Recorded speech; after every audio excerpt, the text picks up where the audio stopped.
Alors, j'utilise le papier industriel parce que j'aime bien dessiner des choses industrielles, des choses de la vie quotidienne. Les papiers ordinaires pour la même raison. Et puis il y a deux autres choses, c'est qu'il y a d'une part un phénomène de mémoire, puisque je suis attiré par les objets, je suis attiré quand même d'une certaine façon par le passé, par mon passé aussi. Et je trouve qu'un papier ancien, ou un papier ordinaire qui a vécu, il a déjà aussi son histoire à lui du passé. Et ce que j'aime bien dans le papier aussi, qui est toujours un peu vieilli, un peu passé, c'est que le dessin, il flotte, il est comme une présence dessus. C'est-à-dire qu'il y a le dessin, mais il y a aussi l'arrière-plan, qui est très important pour moi dans mon travail. Euh,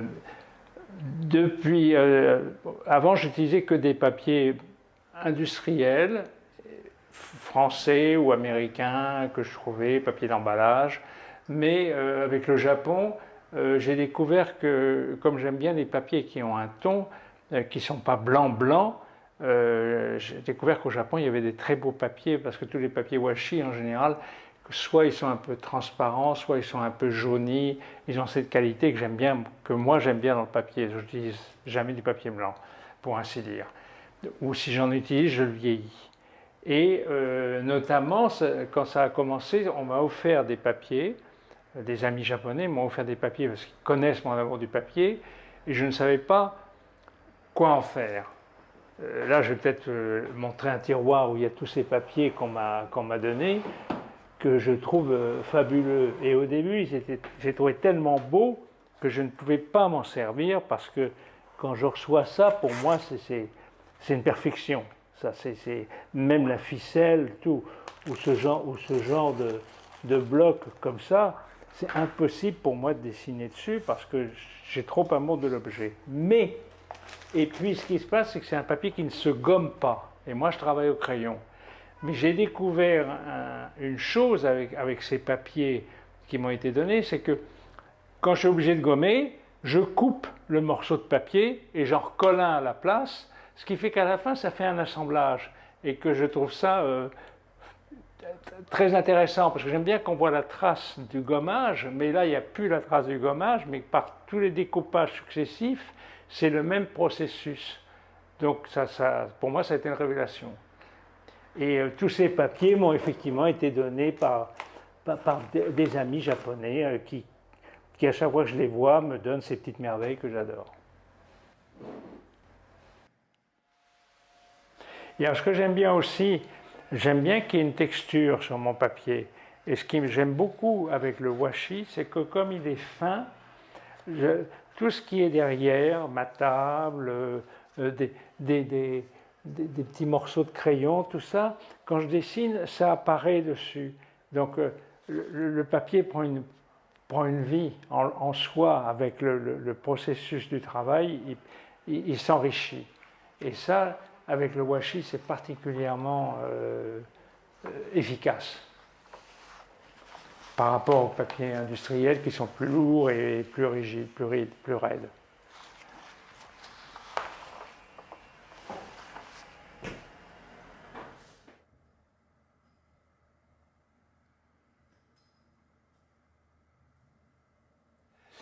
J'ai aussi une grande collection de crayons, et ça n'est pas par hasard, c'est que tous les crayons sont plus ou moins durs, ont une mine plus ou moins dure, se taillent de façon différente, et selon les papiers, les crayons réagissent différemment. D'une part, il y a certains papiers sur lesquels certains crayons fonctionnent bien, et d'autres pas. Donc en fonction, il y a une interaction entre le crayon et le papier, qui est très importante. C'est pour ça que j'ai tant de crayons de marques différentes.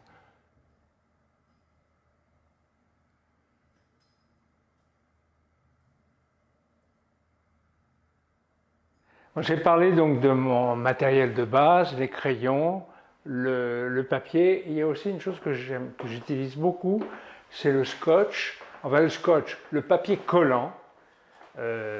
Parce que je fais beaucoup de sculptures en carton, comme vous voyez là, sur lesquelles je dessine. Pour moi, le support du carton, c'est comme un papier à dessiner, sauf que c'est en 3 dimensions. Et donc j'utilise tous ces scotch dont j'ai une vaste collection, et notamment beaucoup de scotch gommé, comme ça. En France et aux États-Unis et en Espagne où j'ai vécu, c'est toujours les mêmes scotch. Et j'ai découvert l'année dernière au Japon, toujours, des scotch pareils, enfin des rubans adhésifs à l'eau, comme les autres, mais ceux-là de couleurs différentes. Attends, je sais que je vais faire quelque chose avec ça, et je trouve ça a été une découverte pour moi extraordinaire. Et j'adore aussi les scotch japonais tout particulièrement parce qu'ils ont une énorme variété et ce sont des scotch qui ne laissent pas de traces, qui sont de très grande qualité. Comme tout ce que je trouve là-bas, les produits que je trouve au Japon sont pour moi top du top. Tout ce que je peux acheter, c'est parfait.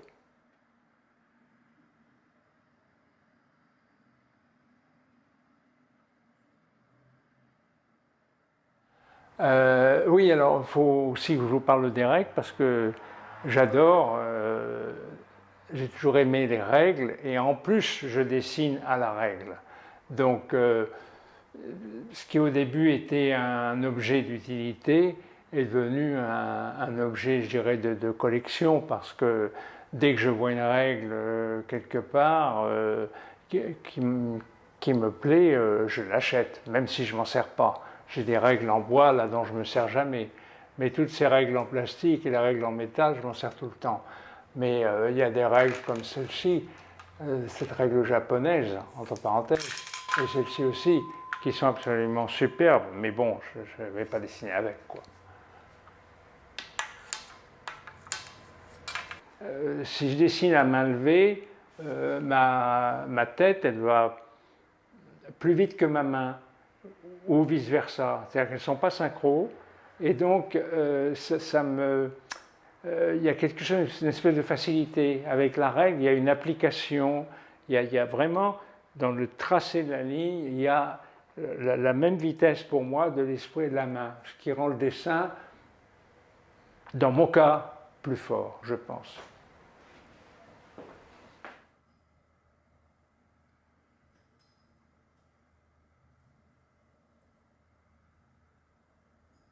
Bon, maintenant, on va parler de mes outils. Quand j'étais tout petit, j'ai vécu à la campagne, chez un oncle pendant assez longtemps, qui était un grand bricoleur, et je l'admirais en train de travailler avec des outils, on dirait archaïques maintenant, c'est-à-dire qu'il y avait très peu de choses électriques, et tout ce qu'il avait, c'était des outils à main, des rabots, des scies, et tout ça me plaisait beaucoup. Je passais des heures à le regarder faire. Donc je crois que c'est à partir de ce moment-là que j'ai découvert mon goût pour les outils. Et effectivement, quand je me suis servi d'une de ces scies, d'une de ces deux scies, je me suis aperçu qu'en fait, les Japonais en France et en Occident en général, on scie en poussant. Aux Japonais, on scie en tirant. Et pour moi, peut-être parce que je suis dessinateur, c'était beaucoup plus facile de faire un trait impeccable en tirant qu'en poussant. Parce qu'en poussant, la lame, elle va comme ça. Et comme je n'ai pas une grande force des bras, il faut avoir une grande stabilité du bras pour scier droit. Donc pour moi, ça a été une merveille. Et ça a été une découverte. En plus, je trouvais ces scies très belles.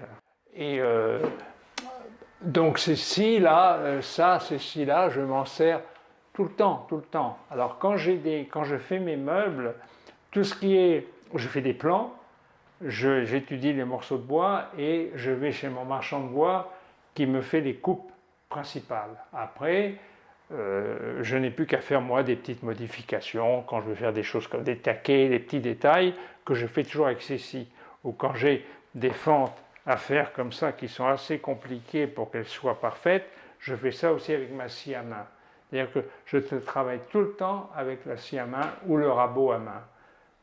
Parce que justement, ça me donne plus de précision pour travailler.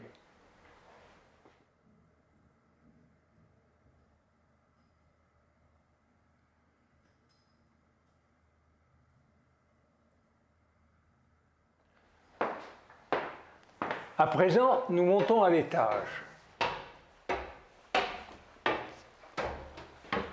Au premier étage, nous arrivons dans mon lieu de vie où je prends mes repas quotidiens et qui est meublé de tous les meubles que j'ai pu construire. J'ai choisi la couleur grise dans tout mon mobilier parce que c'est une couleur neutre qui s'harmonise avec toutes les couleurs possibles et qui n'est pas invasif pour mes yeux, parce que j'aime bien un lieu très calme et reposé où je peux poser mon œil sur chaque objet que j'aime et que j'ai installé ici. Et pour terminer, mon bureau, là où je travaille à l'ordinateur et où j'ai encore des collections d'objets dont je vais vous montrer mon petit musée personnel. J'aime bien cacher mes collections parce qu'à chaque fois que j'ouvre les placards ou les meubles, je les redécouvre avec un œil frais. En voici un exemple, mais il y a beaucoup d'endroits dans la maison, enfin dans l'atelier, où il y a comme ça des accumulations d'objets.